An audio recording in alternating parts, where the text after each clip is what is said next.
parte de nuestros festejos, a nombre de la Secretaría de Cultura, del Grupo MUDESH, les damos la más cordial de las bienvenidas a ustedes y a la Sociedad Astronómica de Chihuahua, que nos van a deleitar con una charla, y esperemos que el clima sea favorable y podamos tener unos avistamientos con telescopios, y si no, no lo cambiamos para otro día, pero también nos vamos a invitar a unos recorridos a oscuras por el museo.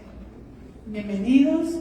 Les voy a pasar el micrófono a Edgar Castro. Él es el presidente de la Sociedad Astronómica, para que nos dé unas palabras. Muchas gracias. Buenas noches, muchas gracias por acompañarnos. Una disculpa ahí por la espera, muchas gracias por estar aquí. Primero que nada, un agradecimiento a Paloma y al Museo del Desierto por el espacio. Para los que no nos conozcan, somos la Sociedad Astronómica de Chihuahua. Nuestro objetivo, nuestra labor es acercar la astronomía a la mayor cantidad de gente posible dentro del estado, con diferentes actividades como noches de telescopios, charlas, campamentos. Si no nos conocen o nos siguen, síganos en redes sociales, nos pueden encontrar en Facebook, Instagram, y publicamos todos los eventos que hacemos y eventos relevantes también astronómicos durante cada mes. Y en esta ocasión nos acompaña la arqueóloga Brenda Guadalupe Castro Ramos, nos va a dar esta charla sobre arqueoastronomía. Y pues sin más, los dejo con ella. Muchas gracias por acompañarnos.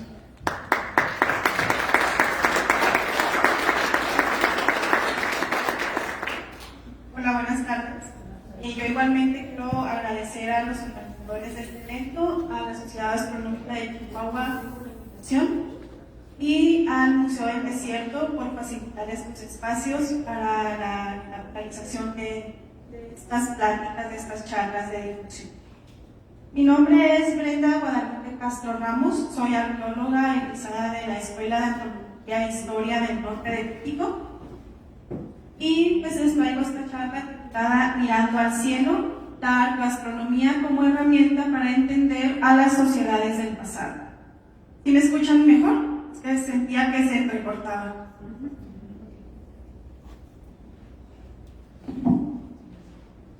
Bueno, para comenzar vamos a ver qué es la arqueoastronomía.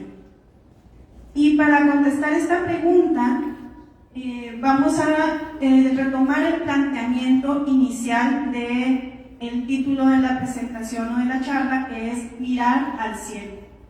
El ser humano, a lo largo de la historia, ha mirado al cielo, y si bien sí es un poquito difícil saber el momento exacto en el que nuestros ancestros se convirtieron en seres humanos, en que desarrollaron sus capacidades físicas y cognitivas, los hicieron seres humanos como somos ahora, más o menos fue aproximadamente 6 millones de años, es lo que sabemos, ¿no?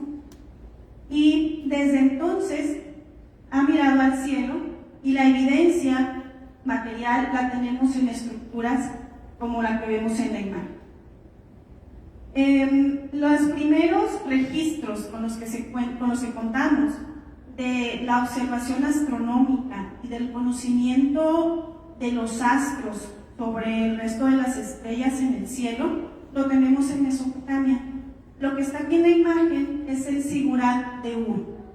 Los zigurats son estas estructuras similares a una pirámide, pero no son pirámides, no tenían las funciones que tenían las pirámides de ser recintos mortuorios, tampoco tenían una función habitacional o de uso público ni ceremonial. Los zigurats tenían una función más bien de ser como tipos montañas que representaban el poder de los dioses. En específico, el Zigurat de Ur, que está ubicado en la actualidad, era dedicado a la deidad Nanna, la deidad lunar, y no solamente había zigurats dedicados a esta diosa, se sabe que había a otros dioses asociados a planetas como Júpiter, Saturno, Mercurio y Marte. Este zigurat tiene una antigüedad más o menos de 1200 a.C., sin embargo hay registros anteriores todavía. Cuando el arqueólogo llega a un sitio arqueológico con estas características de arquitectura monumental, Inmediatamente sabemos que era una sociedad desarrollada, que tenía conocimiento de las matemáticas, que es la necesaria para construir este tipo de arquitectura.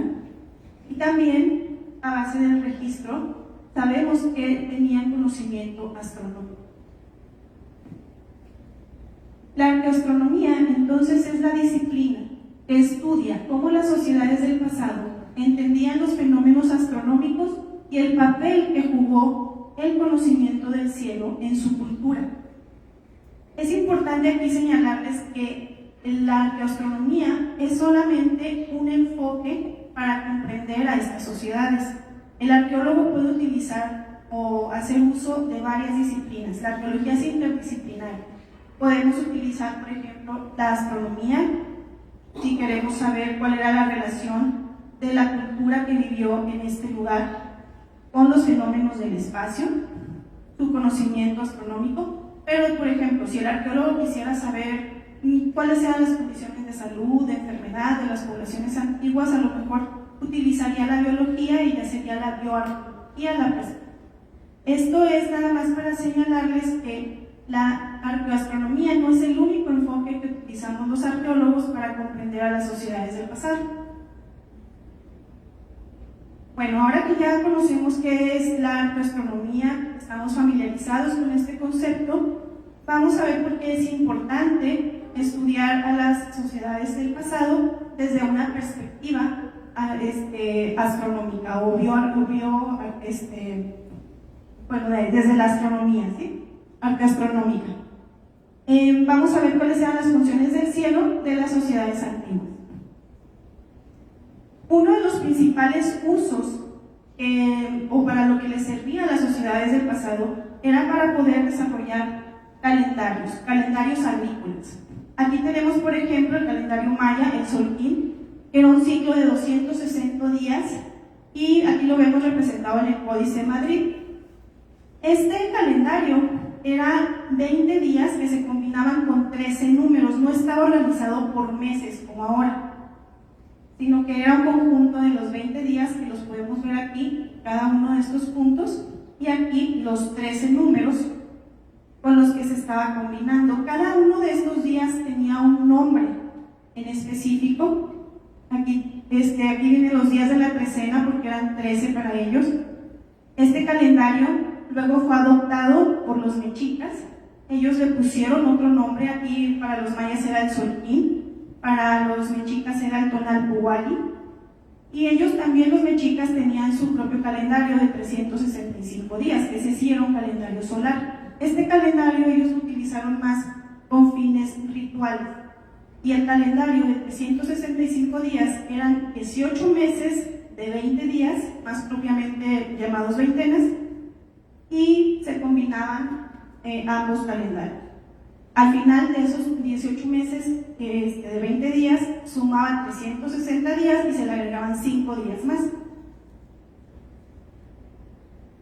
Aquí podemos ver los días de este calendario. Cada día tenía un nombre. Son 20 en total, que, como vemos, retomamos acá de los mayas, que son los mismos días, nada más que se le agregan otros días para completar los 27 días más. Otra de las finalidades de la observación astronómica para estas sociedades eran los rituales religiosos que estaban estrechamente relacionados con el calendario. Por ejemplo, tenían este ritual, el Hueito Sostli. Este significa también la Gran Vigilia. Era un ritual que celebraban en la cuarta veintena del calendario mexica, que coincide con el equinoccio de la primavera. Hacían ofrendas al maíz y pues hacían una vigilia toda la noche. Estas ofrendas también se las hacían a dioses, principalmente a Tlaloc, para darle ofrendas y que lloviera, porque más o menos a mediados de mayo comenzaba la temporada de lluvias en el Valle de México. Otro de los rituales también muy importantes para los mexicas era el Tochihualquilia, que es la ceremonia del fuego nuevo. Esta está también muy relacionada con su calendario, porque, como les comentaba, ellos utilizaban dos calendarios. el calendario ritual de 260 días adoptado de los mayas y el calendario de 365 días, que era el calendario solar. Estos dos calendarios empezaban al mismo tiempo, pero como uno tiene más días que el otro, se desfasaban. Y al desfasarse ya no volvían a coincidir hasta dentro de 52 años. Entonces ellos tenían un ciclo de 52 años y este ciclo se llamaba Chihuahpili, que es el atado de años. Aquí lo que vemos en esta imagen es una representación hecha en granito, que es un atado de cañas. Estas cañas atadas representan este atado de años o este ciclo de 52 años. Y cuando era el Tochimolpilla o la ceremonia del fuego nuevo, tomaban estos atados y los quemaban. Ellos creían que si no prendían este fuego nuevo, entonces las estrellas se iban a convertir en monstruos y los iban a devorar. Por eso es que hacían esta ceremonia. Era muy importante el ciclo de 52 años de los mexicas. También el conocimiento del cielo o el conocimiento astronómico era importante para la navegación. Aquí les pongo otro ejemplo, pero ya en Egipto. Esta de aquí es una imagen que está en un costado del sarcófago de Nesitut-Tataquet. Ella era una cantora egipcia, eso lo sabemos por las inscripciones que están en el sarcófago, pero aquí estamos viendo específicamente la representación de la diosa Nut. Esta diosa era la diosa de la bóveda celeste, era la Vía Láctea, la Vía Láctea, por si no se escuchó, la Vía Láctea para los egipcios. Aquí vemos una embarcación, y es que los egipcios eran grandes navegantes.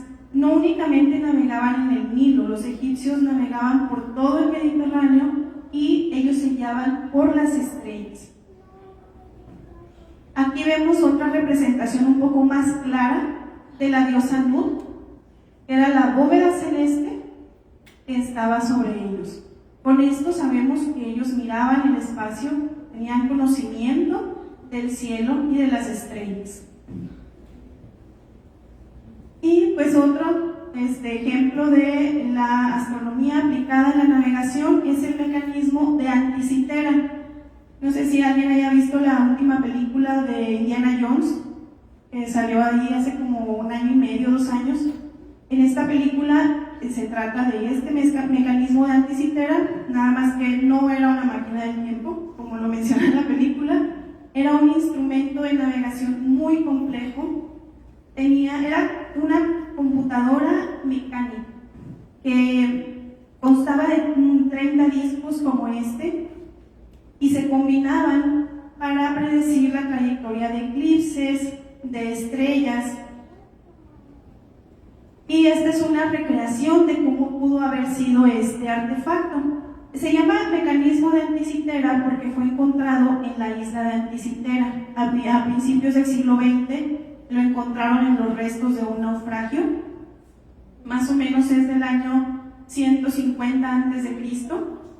Y pues sabemos que no es el primero, que este mecanismo ya viene era como resultado de una tecnología que se estaba implementando desde incluso siglos antes. Funcionaba con la operación de una manivela y aquí se podía predecir la trayectoria de planetas, de astros. Está en griego, tenía inscripciones en griego y se sabe que estaban utilizando los meses egipcios. Es un mecanismo muy interesante que nos habla del avanzado conocimiento que tenían en astronomía. Bueno, ahora que ya vimos estos ejemplos, sabemos qué es la arqueoastronomía y sabemos cuál era la función del estudio del cielo para estas sociedades, vamos a ver cómo trabaja un arqueoastrónomo. Bueno, aquí les puse esta imagen, que es el edificio 67 de Huachactún. Este es un sitio arqueológico maya, está en Guatemala, y este sitio se tiene conocido ahora como el primer observatorio maya.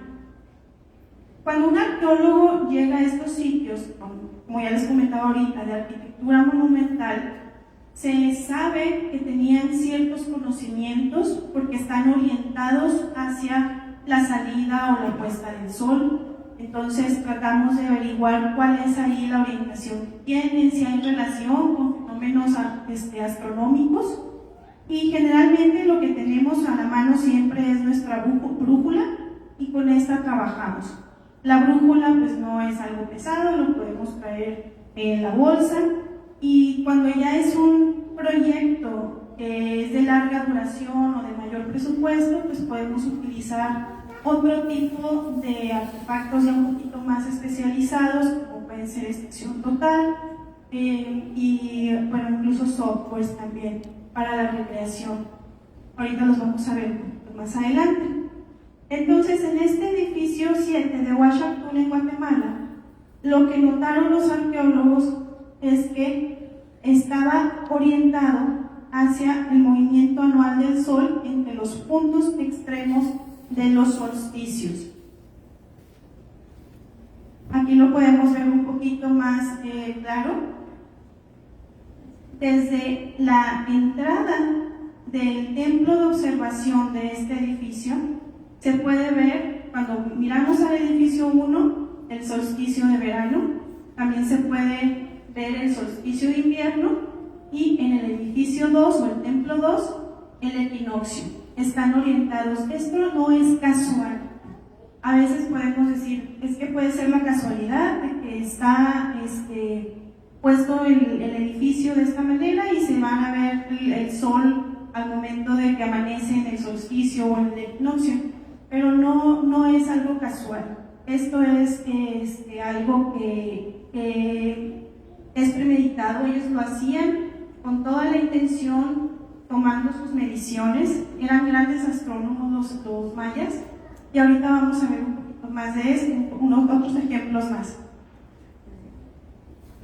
Otro ejemplo de un sitio arqueológico en México, estudiado desde la arqueoastronomía, es la Gruta del Sol en Xochicalco, en Puebla. Esta de aquí es la Gruta del Sol, y ahora se conoce que es un observatorio astronómico, un posible observatorio. ¿Por qué? Bueno, esta gruta tiene una cavidad en la parte de arriba que es hexagonal. ¿Sí? Aquí se alcanza a ver un poquito, y la cavidad se va haciendo un poco más pequeña. Esto funciona o hace un efecto de lupa. Se cree que la observación que se llevaba a cabo aquí en la Gruta del Sol en Xochicalco no era directa, era por medio de reflejo, posiblemente un cuerpo de agua que se ponía aquí, y el observador, mirando el reflejo que entraba por esta edad, podía ver las constelaciones o las estrellas que estaban en el cielo en ese momento. De esa manera ellos podían tener un conteo de eventos o de su calendario agrícola, podían saber cuándo iba a haber algún eclipse, llevaban un registro. Se encontró entre las excavaciones ahí en Xochicalco este disco de cerámica, que el diámetro coincide exactamente con el tamaño de este círculo. Se cree que funcionaba como un obturador para hacer todavía más precisa esta observación. En este lugar, en Xochicalco, tiene lugar un evento astronómico el 29 y 30 de abril de cada año, 29 y 30 de abril, que es cuando el Sol tiene su paso cenital. Aquí yo sé que hay varios astrónomos aficionados y están bien familiarizados con estos conceptos como el cenit, pero bueno, les voy a dar, para quienes nos están acompañando y están apenas conociendo estos conceptos, les voy a dar más o menos ahí la definición. El cenit es el punto máximo de la bóveda celeste, o sea, la distancia máxima entre el observador y la bóveda celeste. Es cuando el Sol se encuentra en este caso el cenit del Sol, cuando se encuentra en su punto máximo y que no proyecta ninguna sombra. Esto en los trópicos, o bueno, arriba de los trópicos y debajo de los trópicos ocurre 2 veces al año. En los lugares que están ubicados en los trópicos ocurre 1 vez al año. En el caso de Xochicalco es el 29-30 de abril de cada año, y es en ese momento cuando se proyecta la luz del sol, como la podemos ver aquí. En otras fechas del año no entra la luz de manera directa, porque no entra directamente, sino indirectamente por la forma que tiene la cavidad. Si se fijan, está como cónica, y por eso es que en otras fechas del año, otros días, no se ve el sol así, únicamente el 29-30 de abril, cuando es el paso cenital del sol. Otro de los medios de los que nos valemos los arqueólogos para estudiar a las sociedades con una perspectiva astronómica es los textos antiguos y las tradiciones orales, los mitos, las leyendas. Aquí les muestro 2 fragmentos de códices. El primero es el Códice Mendocino en su lámina 24, primera parte. Bueno, a mí me gusta mucho ver esta imagen. Es una joya que nos habla mucho de la sociedad entre los mexicas, ¿no? De cómo estaba estratificada o cómo las personas tenían sus roles. Esto que está aquí arriba lo dice, les voy a decir un poquito lo que dice, porque está un poco complicado de leer. Dice: esta pintura con ojos significa la noche. Este de aquí es el alfaquir mayor. Un alfaquir, alfaquir es una palabra que viene del árabe, significa el sabio. Este era el sabio mayor. Alfaquir mayor, que está de noche mirando las estrellas en el cielo y en ver la hora que tiene por oficio y cargo. Es decir, esta figura, el alfaquir, tenía el oficio o cargo de estar viendo las estrellas en la noche para saber qué hora era. Esto nos dice, primero, que conocían muy bien las estrellas, y aparte nos dice que la sociedad estaba estratificada y que tenían roles o cargos, no nada más que los gobernantes, sacerdotes, sino también un grupo de sabios que se dedicaban a observar y mirar el cielo. También Fray Bernardino de Sahagún, que fue un monje franciscano que vino aquí en el siglo XVI, él estuvo entre los mexicas y en su libro Primeros Memoriales hizo un muy buen registro de la sociedad de esa época. Y él registró que tenían un conocimiento de constelaciones. Estas eran las constelaciones de los mexicas, las que ellos tenían identificadas. Hay más, este es nada más un fragmento de lo que él registró. Lo malo aquí con Sahagún es que pues él nunca nos dijo a qué constelaciones actuales o con qué constelaciones actuales comparten estrellas estas constelaciones. Por ahí se cree que estas son las Pléyades, por ahí se cree que aquí, por ejemplo, hay algunas estrellas del cinturón de Orión, pero esos son como especulaciones, no se tiene claro a qué corresponde con las constelaciones actuales o en qué lugar estaban ubicadas en el cielo para poderlas identificar también y saber cuáles eran las constelaciones que ellos conocían. Sí tenían sus nombres, por ejemplo, este era un escorpión, pero no se sabe a qué constelaciones actuales corresponden. Bueno, otra de las cosas que utilizamos son los softwares para simulaciones. Los principales son el Stellarium y el Google Earth. Este de aquí, por ejemplo, es en el Stellarium. ¿Para qué nos puede servir? Bueno, para hacer simulaciones de cómo se veían ciertas estrellas o ciertas constelaciones en algunas fechas en el pasado. Aquí, por ejemplo, estamos viendo Canopus en su primera salida después de haber estado oculta en su salida el 18 de agosto de 1478 a las 6 de la mañana con 13 minutos y 36 segundos. Esto nos sirve también para conocer fechas en algunos sitios. Más adelante les voy a profundizar un poquito en esto, pero bueno, este es un ejemplo de cómo hacemos simulaciones con el programa Stellarium, que yo creo que aquí hay algunos que lo conocen o lo manejan. También, bueno, con el Google Earth podemos hacer simulaciones de las salidas del sol en diferentes épocas del año. Aquí tenemos un ejemplo del sitio de Catequilla. Este sitio está en Ecuador y desde él se pueden ver en el solsticio de junio o el solsticio de verano el sitio arqueológico de Cochasqui, en el solsticio de diciembre el sitio de Pambamarca y en el equinoccio de marzo y en el de septiembre, que es el de primavera, y el de otoño se puede ver Cayambe, que es un volcán.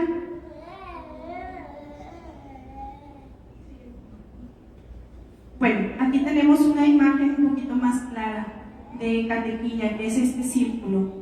Cuando los arqueólogos llegaron a este lugar aquí en Ecuador, lo primero que vieron era que desde este punto se tenía una vista de 360 grados, se podía ver alrededor. Y pues empezaron a hacer las observaciones desde la perspectiva que les comentaba, astronómica, visados principalmente. Hay arqueólogos que van en fechas específicas del año, que van a campo, por ejemplo, en el equinoccio o en el solsticio de cada estación. Y hay algunos que no van a campo y utilizan estos programas que les comentaba, que son el Stellarium o el Google Earth. Y desde aquí pues se puede ver Cochasqui, Pambamarca y Coyame. Desde aquí se observa. Entonces se cree que este lugar era igual un observatorio de tanto de fenómenos astronómicos como de toda la zona. También hay alguna otra teoría de que en este lugar se llevaban a cabo ceremonias y que desde aquí era fácil ver, llegaba por ejemplo la gente de estos sitios y desde aquí podían conocer cuál era la dirección para volver a su hogar. Bueno, ahora vamos a ver algunos ejemplos de sitios arqueológicos del mundo antiguo en los cuales se ha estudiado con una perspectiva arqueoastronómica. Uno muy famoso, muy conocido, es Stonehenge, en Reino Unido. Este sitio tiene la particularidad de que durante el solsticio de verano y el solsticio de invierno, la gente acude para celebrar el cambio de estación. El primer estudio que se realizó con esta perspectiva astronómica fue por Gerald Hawkins. Él sacó un libro llamado Stonehenge Decoded, o Stonehenge Decodificado, en el año de 1965. Cuando él sacó este estudio, levantó muchas cejas y mucha gente no creía que fuera realmente un sitio que tuviera una función de observatorio. Pero pues él realizó estudios a la primera etapa constructiva y a la segunda etapa constructiva de Stonehenge. Tiene 2 etapas constructivas. Y lo que él concluyó era que una vez comparando las figuras muy cuidadosamente, no tenía ninguna duda de que estaban alineadas al Sol y a la Luna. Aquí es una imagen del solsticio de verano. Y vemos pues toda la gente que va al lugar para ver cómo ocurre este fenómeno de la salida del sol y cómo se va proyectando desde la luz del sol por esta oquedad. Otro sitio es Newgrange, en Irlanda. Este es un conjunto de tumbas, ¿sí? Es un recinto funerario, es de la etapa neolítica. Es muy antiguo y también se da un fenómeno aquí en el equinoccio de invierno, en el solsticio de invierno, en el cual el sol entra por esta cavidad. No es, como les comentaba un poquito antes, no es casual que esté orientado hacia la salida del sol durante determinadas fechas en el año. No es casual que se le haya hecho esta estructura en la entrada. y que tenga esta cavidad que se va haciendo más pequeña. Tiene forma como de cono. Esto es para proyectar mejor la luz del sol que entra cuando está amaneciendo durante el solsticio de invierno, como lo podemos ver aquí. ¿Por qué el solsticio de invierno habrá sido importante para esta sociedad? Bueno, marca el inicio de la fecha de escasez. Era muy importante para estos pueblos saber cuándo estaba comenzando el invierno, cuándo debían ya de comenzar a prepararse para estas épocas en las que iba a haber escasez tanto de alimentos, de animales como de plantas. Eso les permitía tener pues una supervivencia en los ambientes hostiles o duros que hay en Irlanda por su ubicación al norte. Otro lugar es Machu Picchu, en Perú.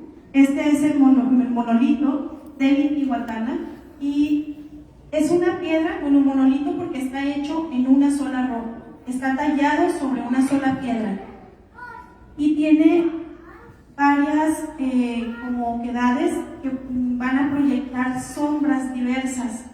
Se cree que era un reloj y que cada sombra podía decir, por ejemplo, el mes en el que estaban. Es un reloj solar y nos puede decir la hora, el mes en el que se encontraban o la estación en la que estaban aquí en el sitio de Machu Picchu.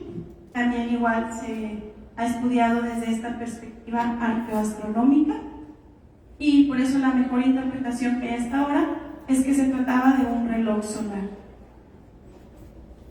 Y bueno, este está en México, muy conocido, Chichén Itzá. Este sitio ocurre un fenómeno en los equinoccios de primavera y en el de otoño. El de primavera es cuando más gente va. Si tienen la oportunidad de visitar este lugar y quieren observar este fenómeno, yo les recomendaría que fueran en el otoño, porque es cuando hay menos personas. Y el fenómeno consiste en que cuando el sol proyecta con la pirámide de Kukulcán, se ilumina una de sus caras mientras la otra permanece completamente a oscuras y comienza a descender la serpiente, que termina aquí, es Kukulcán, que termina aquí con la cabeza de la serpiente. Sin embargo, no es el único fenómeno arqueoastronómico. También se sabe que en el amanecer del paso cenital, esto ocurre en el mes de junio. Bueno, el sol, o la pirámide más bien, está orientada hacia el amanecer y hacia el atardecer del sol en este día del paso cenital.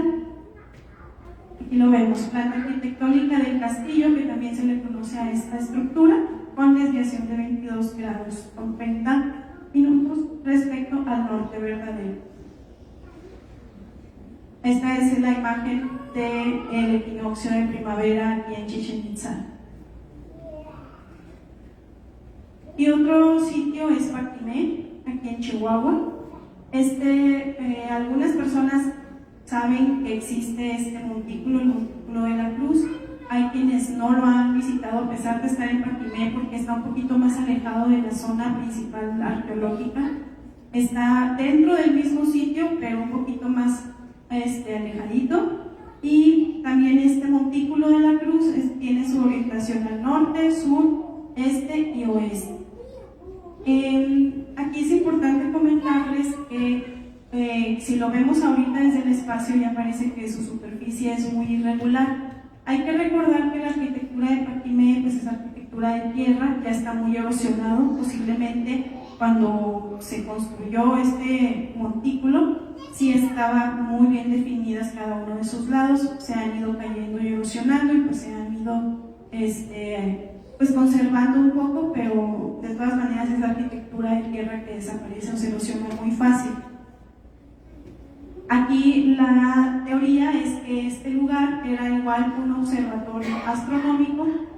Recordemos que la sociedad de Paquimé eran agrícolas. Es muy importante el conocimiento astronómico para este tipo de sociedades por el cambio de las estaciones, para saber cuándo comienza la mejor fecha para sembrar, para cultivar, para cosechar. Y algo que no está muy explorado, pero que sin embargo también es muy importante tomar en cuenta, son las manifestaciones gráficas rupestres, que son las pinturas rupestres. Hasta ahorita les he hablado de sociedades con arquitectura monumental, sociedades que han dejado un registro escrito, como los códices que les mostré, en los que podemos ver que están ahí describiendo los rituales que realizaban. Podemos ver el alfaqui o el sabio. Este sabio alfaqui también en otra parte del códice se le menciona como el relojero de la noche. Eso me faltó mencionarles. Pero bueno, ya hemos visto estos ejemplos de estas sociedades muy avanzadas que tenían un gran conocimiento del espacio, pero no he mencionado también a los grupos cazadores-recolectores. Al mismo tiempo que estaban las sociedades en Mesoamérica desarrollando su cultura, construyendo pirámides, también aquí en el norte de México había cazadores-recolectores que vivían, pues como su nombre lo dice, de la caza y de la recolección. De ellos no tenemos mucha cultura material más allá de pinturas rupestres. Ellos no desarrollaron arquitectura monumental y lo que tenemos es en el registro arqueológico son las pinturas o los petrograbados. Este de aquí que vemos es un panel. A un conjunto de petrograbados o de pinturas se le llama panel. Cada uno de los dibujitos dentro del panel es un motivo. Y este panel, que está en el sitio de Boca de Potrerillos, en Nuevo León, llamó la atención de los arqueólogos y de los investigadores porque estaba representando puntas de proyectil y estas líneas que nadie sabía qué eran. Llega entonces el antropólogo William Breen Murray. Él trabajaba en la Universidad de Monterrey y estudió este panel de petrograbados, interpretando que se trataba de una cuenta calendárica tomando en cuenta el ciclo lunar y que cada uno de estos es medio ciclo lunar. El ciclo lunar es de 28 días aproximadamente. Aquí podemos ver, si los contáramos, son 14 líneas, ¿sí? 1, 2, 3, y así nos vamos contando hasta llegar acá, que son 14. Entonces él interpreta que son 14 líneas porque es medio ciclo lunar y que esto es un calendario. De igual manera, hay algunos detractores que dicen, ¿cómo va a ser un calendario si eran cazadores recolectores?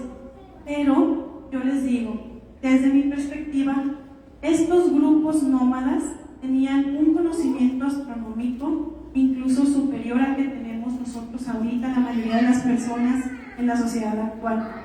¿Por qué? Porque para ellos eso significaba sobrevivir. El conocimiento de su entorno, el conocimiento y la observación del espacio, para ellos era imprescindible. Ellos tenían que saber cuándo era la temporada en la que cambiaban las estaciones para poderse mover. Ellos tenían que conocer cuándo iban a ser las migraciones de los animales que ellos cazaban. Por eso es que no es extraño que haya aquí puntas de proyectil asociadas a la caza. Ellos cazaban venados. Hay otros paneles de motivos, otros paneles también en el sitio. Este sitio está enorme y tiene muchos petrograbados.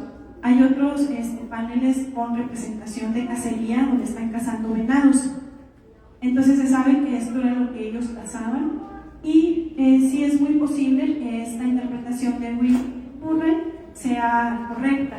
Hay quienes están a favor, hay otro grupo que está en contra y así pasa en la arqueología. Siguiente. Bueno, este de acá es el sitio de El Vallecito en Baja California. Igual este es un sitio de pinturas rupestres. Aquí ya no son petrograbados, son pinturas. Están pintadas los grupos humanos de este periodo, cazadores recolectores, que están desde hace 10.000 años hasta más o menos el 600 por ahí, de 1600, perdón, de esta época. Tuvieron un largo periodo en el que su estilo de vida fue muy similar. Ellos utilizaban óxido de hierro, utilizaban carbón, pigmentos naturales para pintar en las cuevas. En este sitio del Vallecito, donde hay varias pinturas a lo largo de todas las cuevas y cavernas y paredes y abrigos rocosos, llamó la atención este motivo llamado el hombre en el cuadro. Llamó la atención porque este estaba aislado, no estaba dentro de un panel o un conjunto de pinturas, sino que estaba más lejos, estaba separado de los demás. Entonces, el arqueólogo José Aguilar hizo observación astronómica o arqueoastronómica en este lugar, en este sitio. Se fue ahí en el solsticio de invierno. Aquí hay que señalar, no nada más fue en el solsticio de invierno, él fue en el equinoccio, en los equinoccios y en los solsticios. Y observó que en el solsticio de invierno ocurría un fenómeno en el cual al amanecer el sol llega y se proyecta aquí en el motivo del hombre en el cuadro.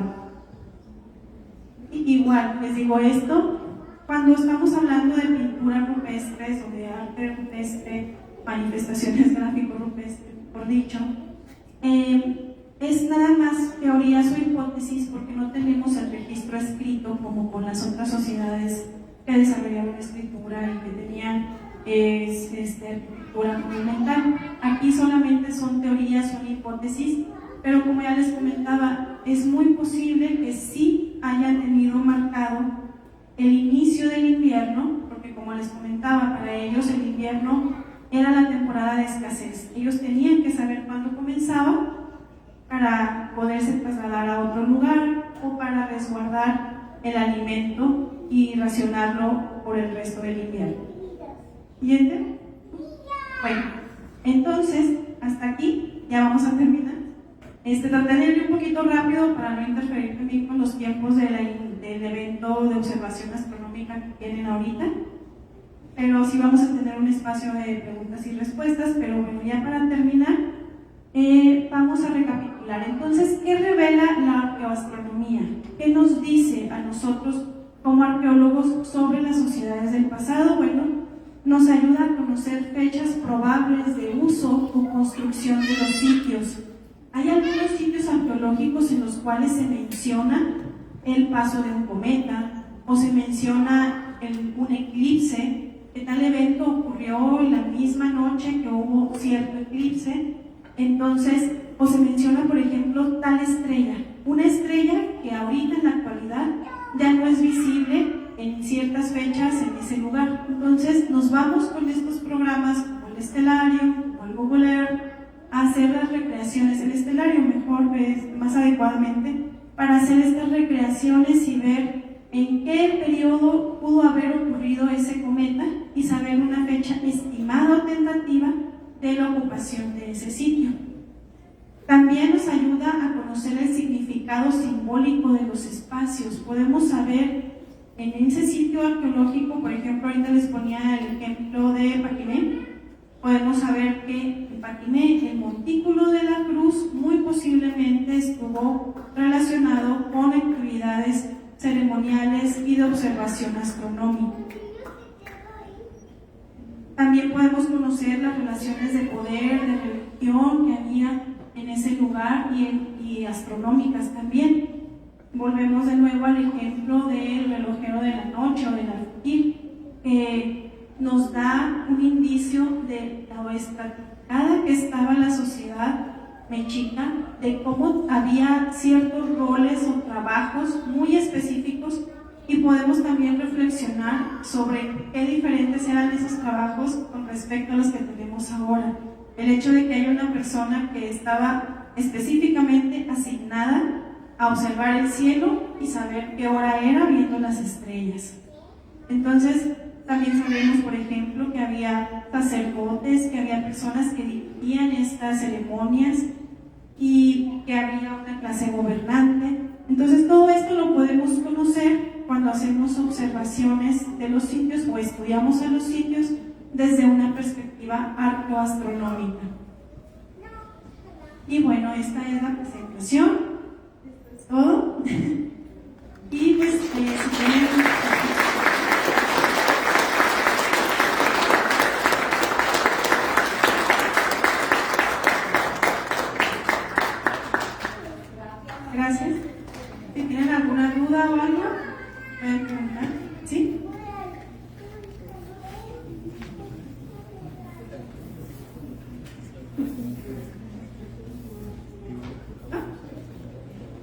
¿Sí?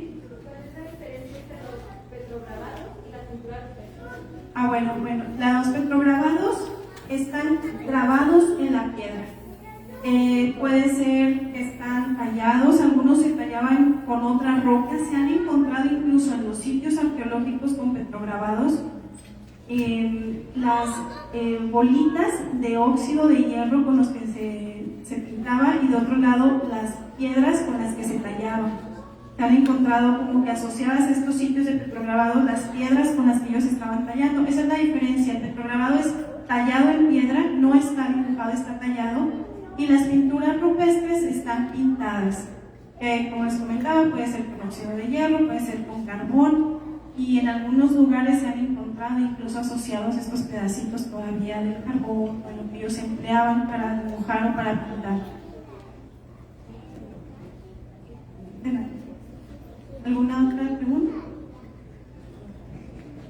Primero y luego seguimos, ¿sí?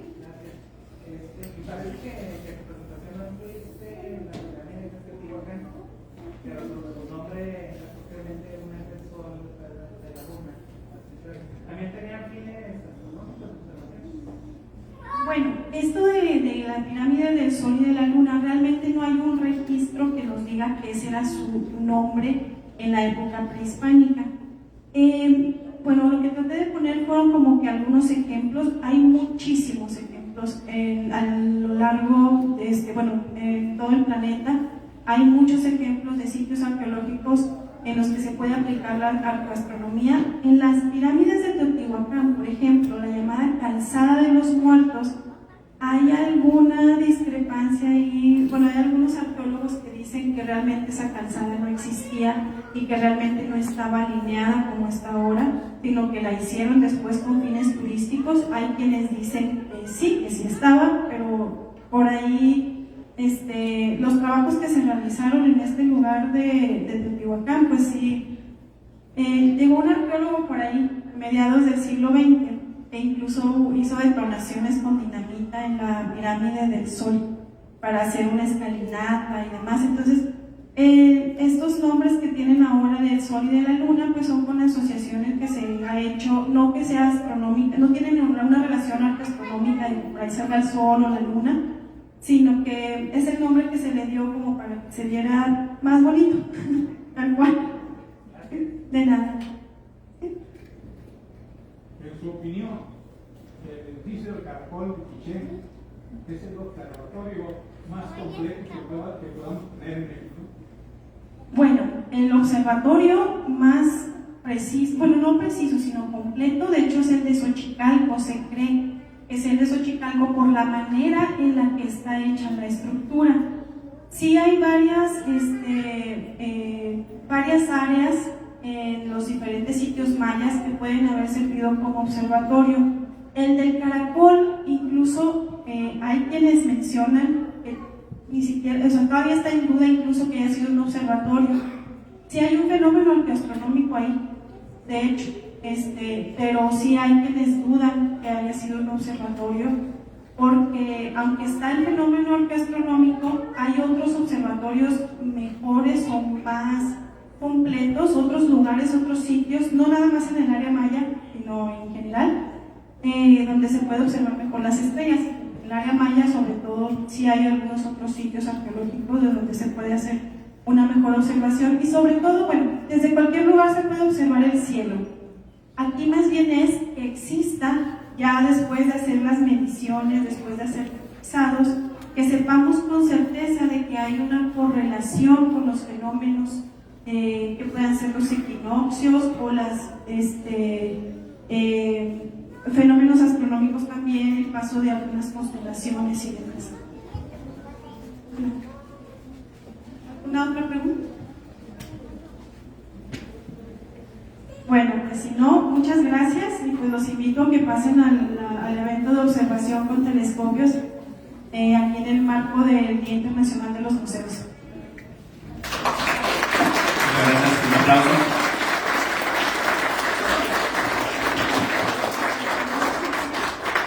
Excelentísima presentación. Teníamos planeado observación astronómica, pero como se pudieron dar cuenta, está completamente nublado. Estábamos esperando que se despejara un poquito, el pronóstico no es bueno.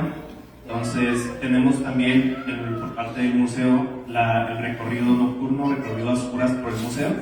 Entonces, vamos a pasar directamente al recorrido nocturno. Tenemos los telescopios de todos modos, por si se despejan, para cuando salgan del recorrido poder hacer algo de observación, pero lamentablemente las condiciones climáticas no nos están favoreciendo. Pero podemos pasar, si gustan, al recorrido nocturno, y aquí el personal del Museo del Desierto se va a encargar de ayudarnos a organizar para que puedan pasar en grupos de 10 en 10 o 15.